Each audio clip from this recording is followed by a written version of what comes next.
Greetings in the name of Jesus lord our saviour క్రీస్తు నామమున శుభాభివందనములు. మరి చూసుకున్నట్టయితే మనము ఆత్మీయంగా ఎదగాలి, ఫలించాలి అంటే ఏం చేయాలంటే ఎక్కువగా దీవించాలి. హిజ్కియా మహారాజు ఉన్నాడు కదా, ఇశ్రాయేల్ జనాంగాన్ని పరిపాలించినప్పుడు హిజ్కియా అనే రాజు ఏం చేసాడు, అశ్షూరు రాజు సిరియా దండు యుద్ధానికి వస్తారు. యుద్ధ ప్రకటన అయిన తర్వాత ఏం చేస్తాడు, రాజు, మంత్రులు, భటులు, సామాన్యులు అందరూ ఉపవాసం ఉండి దేవుని స్తుతిస్తూ వాళ్ళని దీవిస్తారు. ఇక్కడ వాళ్ళు ఏం చేస్తారు,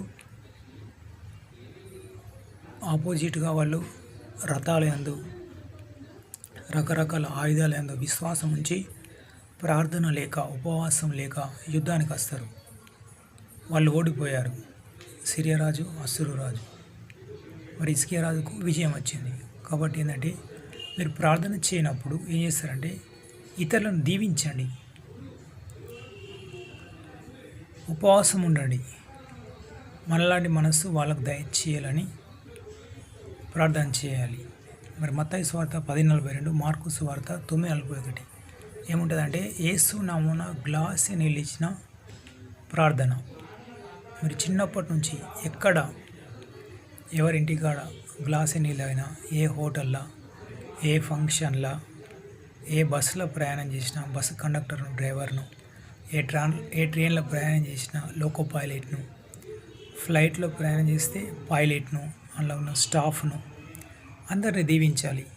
మీరు బస్సులో ప్రయాణం చేసినా మేము డబ్బు ఇస్తున్నాం కదా, టికెట్ డబ్బులు, మేము వాళ్ళ కోసం ప్రార్థన చేయము అని అనకూడదు.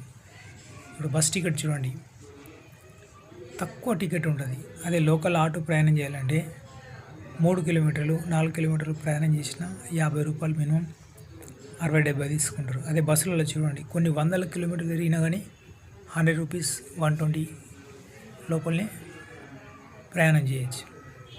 కాబట్టి ఆర్టీసీ డిపార్ట్మెంట్ను, ఆ బస్సు డ్రైవర్ను, కండక్టర్ను, క్లీనర్లను, అందులో ఉన్న గ్యారేజ్లో పనిచేస్తారు, ఆ గ్రీస్ ఆయిల్ మెకానిక్స్ అందరిని దీవించాలి. యేసు నామమున గ్లాసే నీళ్ళు ఇచ్చిన ప్రార్థన చేయాలి. అప్పుడే మన వస్త్రాన్ని ఉతుక్కున్నట్టు ప్రకటన గ్రంథం ఉంది కదా, తమ వస్త్రమును ఉతుక్కున్నవారు ధన్యులు.